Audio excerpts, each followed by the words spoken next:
Hey, and welcome.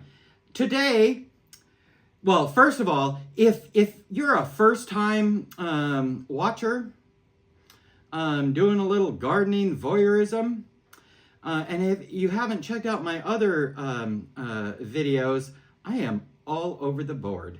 Check and see. There might be something that sparks your interest. So go ahead and pop over to that playlist and see what I got going on. However, today it's all about carnivorous plants, specifically Mexican butterwort, and I'm very excited. So we're going to be potting those up today. I just got them, well, we'll say yesterday. You have no idea when I got them. We'll say yesterday. So one of my favorite nurseries here in the Puyallup, Tacoma, Washington area is Alpine Nursery and Landscape. They have an amazing outdoor selection during the growing season. And year-round, they have an amazing indoor plant selection. And I stalk those folks on Instagram, and they recently posted that they had these Mexican butterworts, or Pinguicula. I don't know if I'm pronouncing that right, but for those that have joined us before, you know that I pronounce very little correctly. Anyhow, so they had these little guys, $9.99 each, or you could get one of each for a total of 3 for like $24.99, $25 for 3 of them, and that just seemed like a reasonable price for me, as I have friends and associates that have been posting that have Pinguicula blooming, and I'm like, why don't I have one of those? So I thought, well, let's get one. So let's introduce you to what we've got going on here. So first of all, we have Pinguicula esseriana. Yes, that's this one. This is a little one, Pinguicula esseriana. And so all of these are Mexican butterwort hybrids. This is a little guy. He will only get probably, from the information I found, like 3/4 of an inch wide. So he is almost right there. Then next on the list, we have Pinguicula Kondoi, Kondoi. You can probably see it right there. I think I typed it right there for you. And this one I picked because it was in bloom. The bud is just starting to go away. It's got this purple veiny white. It's just an amazing little guy, and very excited to see him grow. And it looks like there's a lot of babies that are growing as well. And in this one, maybe 1.5 inches wide, so not a lot more growing, but maybe that one will spread out. Now, the one I'm most excited for.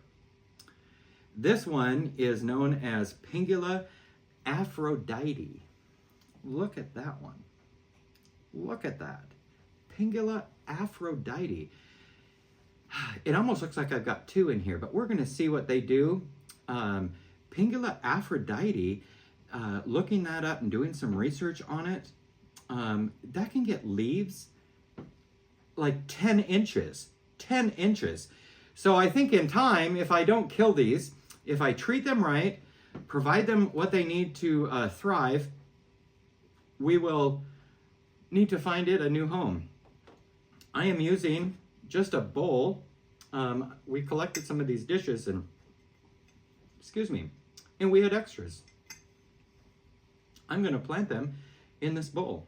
So why don't we get to making our potting soil? So with anything that's new to me, I scour the internet. I look at different plant society pages, and I look up information to try to figure out what is best options for plants, whether it be potting soil, temperature, light, anything of that nature, so that I can give it the best opportunity I can for the plant to thrive, not just survive, but to thrive. So looking up these, I had a couple choices. There was a Mexican potting mix, and then there was a Mexican tropical potting mix. And as I looked specifically at them, it looked like I want to go with the Mexican / tropical Pinguicula or Butterwort potting mix. And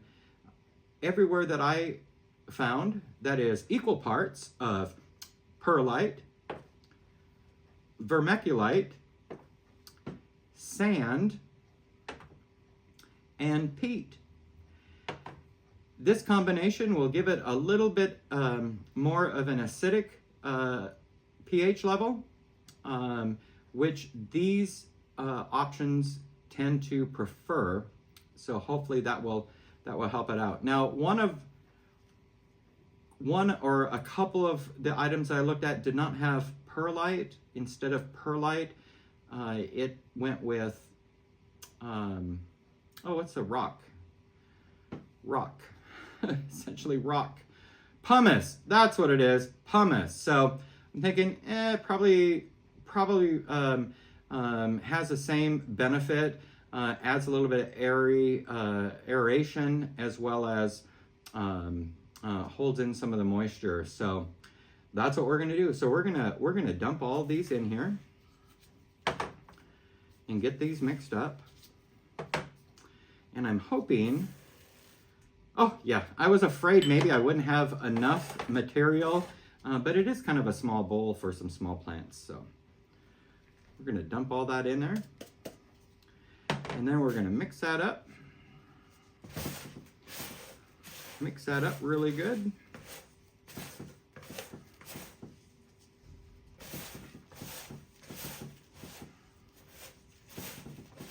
I like the look of it mixed up.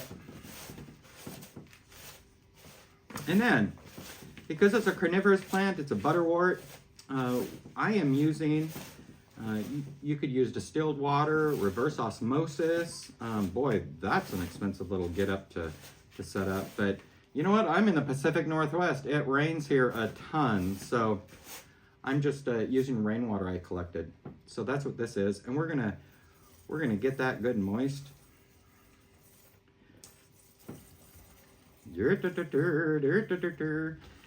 How about some circus music? No, I'm just kidding. Just trying to kill time, because this is just, exciting stuff. We are wetting the substrate. Are you on the edge of your seat? Okay, let's see what we got going on here. Let's see.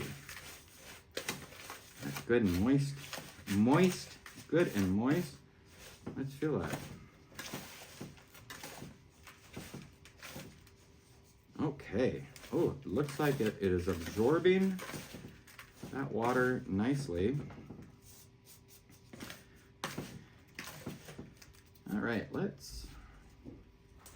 just give it a little bit more. All right.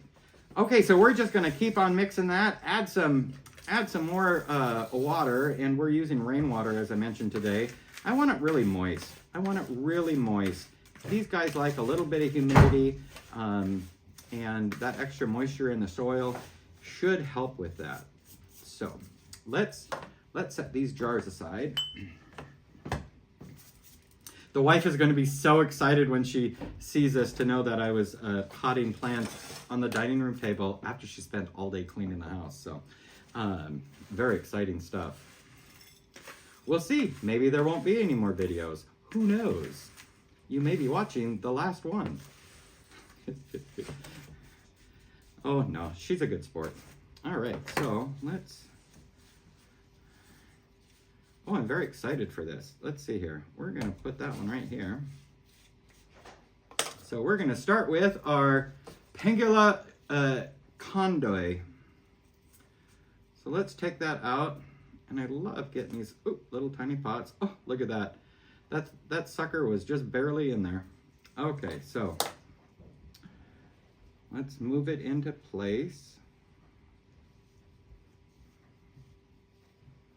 There we go. Oh, and look at that. Well, you can't see that. Maybe I'll try to zoom in. Maybe I won't. But a little baby fell off. So we're going to put that little baby right next to it and see if it grows. Wouldn't that be swell? Okay, you know, part of me, I was curious what I was going to do with all the extra soil that was in these pots. Well, look at all that soil that was used and it wasn't even rooted in it. Well, you know. Okay, so can we get this right? Then we're going to go with our Pinguicula esseriana. And that's got a lot of little babies around the side too. So let's see if we can fish this thing out. Oh, perfect. Perfect. Couldn't get any better than that. Okay, we're going to get that in there. Move that off to the side a little bit. And you know, with all my videos, I do minimal editing, so we'll have to see what this looks like. Maybe I'll try to zoom in on that sucker in the editing portion to really get it going. All right, then we got one more, the big guy, Aphrodite. That's probably a lady though, huh? The big girl. We'll get the big girl. All right, so, and again, oh, look at that. There's a little baby coming off of its side too. So that's got a little bit more root action. It's actually using a little bit more of it. So let's see what we can do to push it down in there.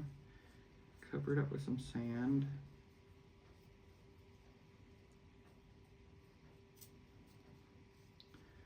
All right, and then I am just going to make the edges a little bit purty. Here we go, here we go, here we go. You know, I'm thinking that I might need to find some like cute little rock or something, rockery to put on top of this, but let's first of all see if we can keep them growing. Then I'm just gonna give it a little bit of moisture around the edge so that it will fill the bottom of the bowl. They're up pretty high, so hopefully that'll work.